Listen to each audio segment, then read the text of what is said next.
Hello दोस्तों, अगर आप भी ब्लिंकिट में डिलीवरी पार्टनर की जॉब करना चाहते हैं और आप जानना चाहते हैं कि इसमें पार्ट टाइम में लोग कितना क्या अर्न कर सकते हैं और किस टाइम पे उनकी जो अर्निंग है वो बैंक अकाउंट में आ जाती है, तो ये वीडियो बिल्कुल आपके लिए है। इस वीडियो में मैं आपको सारा जो डिटेल है अर्निंग का, कुछ प्रूफ है वो भी मैं आपको दिखाने वाला हूँ और आपको बताने वाला हूँ कि किस टाइम पे आपकी जो सैलरी है वो अकाउंट में आ जाती है। तो वीडियो को आपको पूरी देखना है क्योंकि उससे आपका जो डाउट है वो क्लियर हो जाएगा और जो मैं अर्निंग के प्रूफ आपको दिखाऊंगा उससे आप अंदाजा लगा पाएंगे कि मंथली या वीकली आप कितना क्या अर्न कर सकते हैं। सो दोस्तों, ज्यादा टाइम न लेते हुए मैं आपको कुछ अर्निंग आपको यहाँ पे दिखा देता हूँ, जो कि यहाँ पे मेरा एक फ्रेंड है, वो यहाँ पे काम करता है डिलीवरी पार्टनर के रूप में।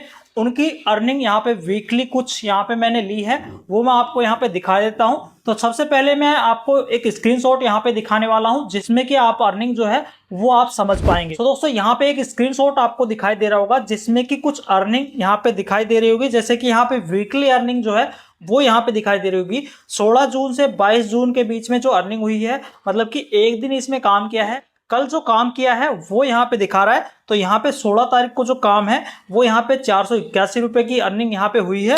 और दोस्तों, यहाँ पे नीचे की साइड में जो पर घंटे की जो अर्निंग है वो भी यहाँ पे दिखा रखी है। तो यहाँ पे 34 रुपए पर घंटे इसमें अर्निंग हुई है। और यहाँ पे ऑर्डर जो कंप्लीट किए हैं, यानी कि जो कस्टमर तक डिलीवर करने होते हैं ऑर्डर, वो यहाँ पे 13 ऑर्डर डिलीवर किए हैं, उसके बाद में ये अर्निंग हुई है। और यहाँ पे लॉगिन घंटे जो है वो भी आप देख सकते हैं, 13 घंटे 55 मिनट का जो टाइम है वो यहाँ पे लिया गया है। तो यहाँ पे जो करीब 14 घंटे हैं, ये कुछ वजह से यहाँ पे ज्यादा है क्योंकि यहाँ पे कई बार ऐसा होता है कि ऑर्डर यहाँ पे टाइम से नहीं बचते या फिर कैंसिलेशन ज्यादा हो जाती है, उस वजह से यहाँ पे टाइम लग जाता है। तो यहाँ पे आप अंदाजा लगा सकते हैं, इस हिसाब से जो अर्निंग है वो यहाँ पे होती है। और यहाँ पे आपको ऑर्डर की जो अर्निंग होती है वो भी आपको यहाँ पे नीचे देखने को मिलेगी। तो यहाँ पे 377 रुपए की जो अर्निंग है, यानी कि ऑर्डर करने के बाद में जो अर्निंग हुई है वो यहाँ पे हुई है। और उसके बाद में इंसेंटिव जो मिलता है, मतलब कि ऑर्डर करने का जो अर्निंग होता है वो अलग होता है, उसके बाद में जो इंसेंटिव मिलता है, जैसे कि लॉक वगैरह या टास्क वगैरह होती है उसके ऊपर जो इंसेंटिव मिलता है वो यहाँ पे 104 रुपए का मिला है। तो यहाँ पे आप इस वीक की एक दिन की जो अर्निंग है वो यहाँ पे देख पा रहे होंगे, 481 रुपए की जो अर्निंग है वो यहाँ पे हुई है। इसके बाद में मैं आपको पिछले वीक की अर्निंग दिखा देता हूँ। तो यहाँ पे आप देख सकते हैं 9 जून से 15 जून के बीच में जो अर्निंग हुई है वो आपको यहाँ पे दिखाई दे रही है। इसमें आपको 1920 रुपए की अर्निंग आपको दिखाई दे रही होगी, जो कि यहाँ पे पूरे वीक की अर्निंग नहीं है, जिसमें कि 4 दिन काम किया है ओनली। तो आप यहाँ पे देख सकते हैं 9 तारीख की जो अर्निंग है वो यहाँ पे नहीं दिखा रहा है, 10 तारीख की जो अर्निंग है वो भी नहीं दिखा रहा है, 11 तारीख की जो अर्निंग है वो भी यहाँ पे 0 दिखा रहा है। तो यहाँ पे इसका मतलब ये है कि इसमें कोई काम नहीं किया था, इस वजह से यहाँ पे जो 0 अर्निंग है वो यहाँ पे शो कर रहा है। उसके बाद में 12 तारीख को यहाँ पे ले लेते हैं, यहाँ पे 332 रुपए की अर्निंग यहाँ पे हुई है। और 13 तारीख की यहाँ पे अर्निंग आप देख सकते हैं 711 रुपए की अर्निंग हुई है। और उसके बाद में 14 तारीख की यहाँ पे 559 रुपए की अर्निंग यहाँ पे हुई है। और उसके बाद में वीकेंड की जो अर्निंग है वो यहाँ पे 15 तारीख की आप देख पा रहे हैं, 316 रुपए की अर्निंग यहाँ पे हुई है। अब यहाँ पे आप इन 4 दिनों की जो पर घंटे की अर्निंग है वो भी यहाँ पे देख सकते हैं, 66 रुपए की जो अर्निंग है वो यहाँ पे हुई है।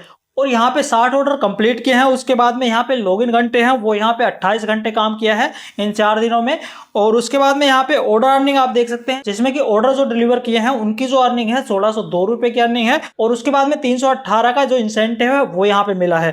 तो यहाँ पे मैंने आपको 2 वीक की अर्निंग, जो कि पार्ट टाइम में काम करते हुए की अर्निंग है, वो मैंने आपको दिखा दी है। और आप यहाँ पे अंदाजा लगा सकते हैं कि ये जो अर्निंग है इसमें पर डे की अर्निंग यानी कि 300, 400 या 700 के बीच में हुई है। तो आप यहाँ पे अगर काम करना चाहें तो अपनी आईडी बना सकते हैं। ऐसा नहीं है कि ये जो अर्निंग है वो हर सिटी में सेम हो, आपकी जो सिटी है उसमें ज्यादा भी हो सकती है, कम भी हो सकती है। तो आपको अपनी सिटी में जो भी स्टोर पड़ता है उस पे आपको जाके देख लेना है एक बार, वहां पे जो डिलीवरी पार्टनर होते हैं उनसे आपको पता कर लेना है कि उनकी जो अर्निंग है वो किस हिसाब से हो रही है। और वहां पे जो स्टोर मैनेजर होते हैं उनसे भी आप वहां पे पता कर सकते हैं कि क्या कुछ अर्निंग वहां पे जो स्टोर है उसमें हो रही है। और वहां पे जो ऑर्डर फ्लो होता है, यानी कि जो ऑर्डर वहां पे बचते हैं वो कितने क्या बचते हैं, उस हिसाब से भी वहां पे आप अर्निंग का अंदाजा लगा सकते हैं। अगर आपको आपकी सिटी में जो डिलीवरी पार्टनर काम करते हैं उनकी अर्निंग अगर आपको अच्छी लगे तो आप उसमें काम कर सकते हैं। और अगर आप चैनल पे नए हैं तो चैनल को सब्सक्राइब जरूर से कर लें, क्योंकि ऐसी जॉब से रिलेटेड वीडियोस मैं आपके लिए लाते रहता हूं। तो दोस्तों, मिलते हैं किसी नई वीडियो में नए टॉपिक के साथ, तब तक के लिए बाय बाय।